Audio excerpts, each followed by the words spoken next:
Sahabat Hikmah, ada banyak nama untuk cemilan tradisional warna-warni ini. Sebagian masyarakat Jawa Barat menyebutnya gurandil. Di belahan Jawa Tengah dan Timur disebut cenil.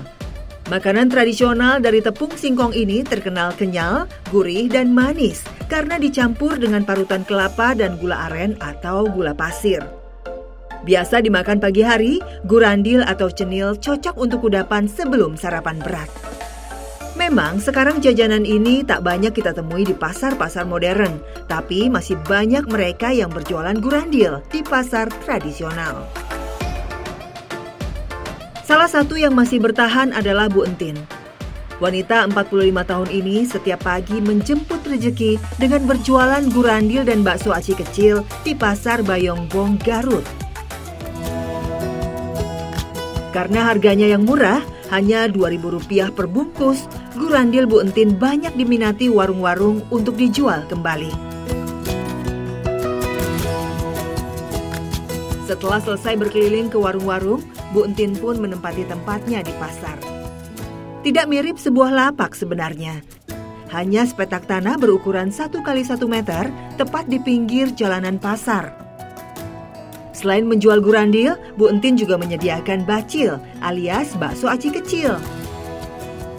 Dalam satu hari, biasanya Entin mendapatkan untung Rp20.000. Berjibaku di tengah riuhnya pasar sudah dijalani Bu Entin sejak puluhan tahun silam. Sang suami sudah meninggal sejak anak keduanya lahir. Terus pupus kecelakaan, tabrakan di jalan supir Kurnia Bakti di Cimahi. Sejak saat itu, Entin harus mengasuh anak-anaknya sendiri. Bahkan dia dianugerahi anak yang punya keterbelakangan mental untuk menambah ujian hidupnya sehari-hari. Aziz, anak pertamanya yang kini sudah menginjak 26 tahun, mengidap cacat yang membuatnya hanya bisa tiduran saja sampai sekarang. Aziz ti rahir ti barang rahir gitu. Abina kan nuju nyidamna repot, diimpus 2 kali. Eta teu makan nasi nage 9 bulan we. Tak banyak yang bisa dilakukan Entin saat itu.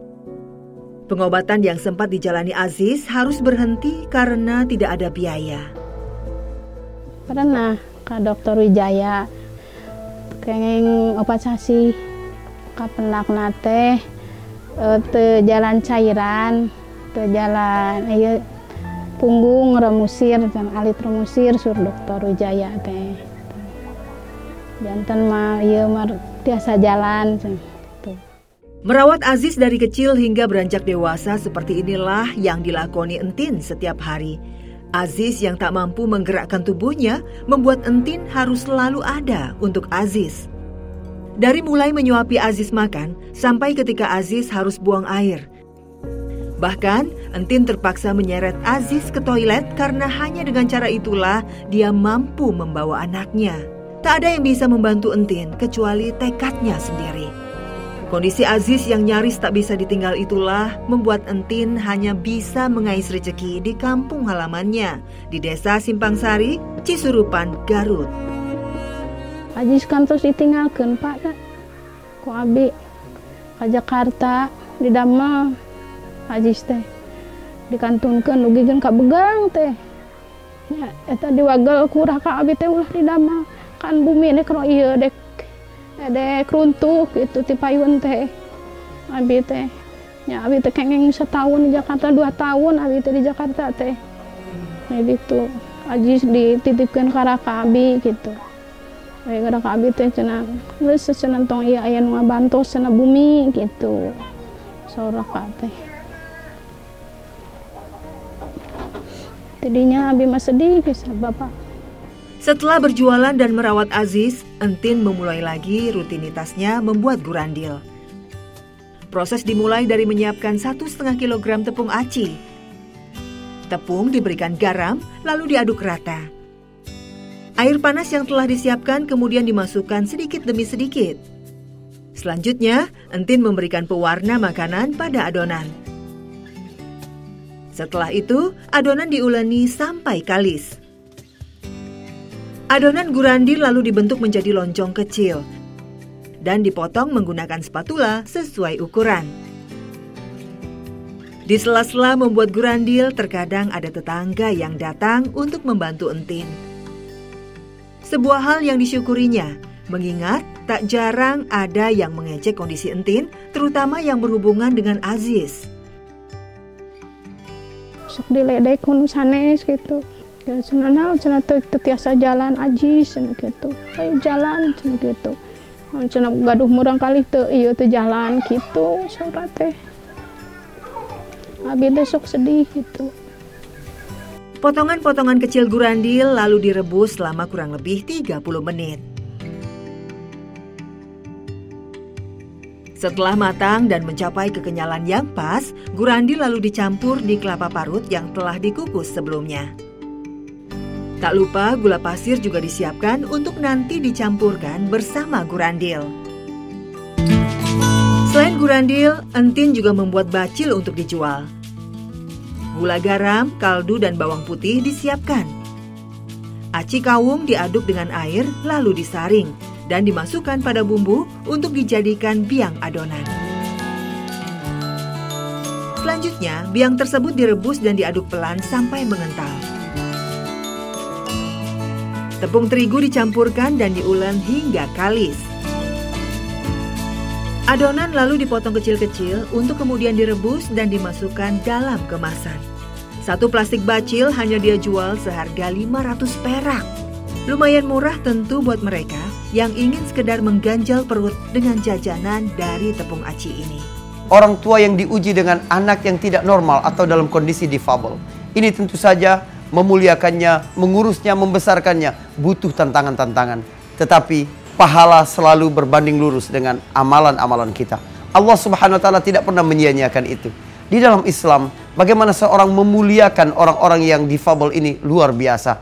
Nabi Shallallahu Alaihi Wasallam hanya karena datang kepadanya Ibnu Ummi Maktum yang buta, lalu dia memalingkan wajahnya karena sedang menanggapi pemuka-pemuka Quraisy. Datang teguran langsung dari langit. Allah Subhanahu wa taala berkata kepadanya, "Abasa wa tawalla." Dia yang berpaling dan dia yang bermuka masam. Bahkan perhatikan ayat ini. Allah bahkan tidak berkata langsung kepada Nabi, "Engkau telah berpaling dan engkau bermuka masam." Seolah-olah Allah bercerita kepada orang lain karena Allah segan untuk menegur Nabi. Tetapi ini pelajaran bagi seluruh umatnya. Bagaimana kita memuliakan setiap anak manusia walaupun di tengah keterbatasan dan kondisi-kondisi fisik yang tidak biasa. Menjadi tulang punggung sekaligus perawat pribadi anaknya yang difabel selalu ikhlas dijalani oleh Entin. Meski terkadang hinaan menerpa, cobaan mendera, Entin selalu berdoa kepada Allah dan percaya ada sebuah kebaikan di depannya nanti. Sahabat hikmah yang dirahmati Allah Subhanahu wa taala, cara paling akurat menilai bagaimana satu masyarakat adalah bagaimana mereka memperlakukan anak-anak mereka.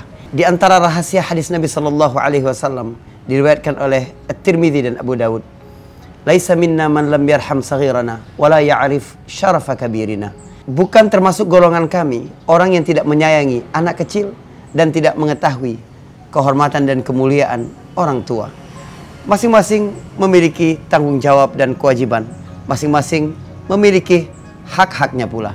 Di dalam Islam, segala sesuatu harus ditunaikan dengan benar. Orang tua yang baik adalah orang tua yang tahu kewajiban-kewajiban terhadap anaknya dari sejak dia dilahirkan. Bagaimana dia memperlakukan anaknya ini sebagai sebuah titipan, memberi nama yang baik, menyembelih akikah untuknya, mendidiknya, mengajarkannya hal-hal yang baik berkaitan dengan Allah Subhanahu wa taala dan agama, sehingga dia benar-benar berhak mendapat bakti dari anak-anaknya.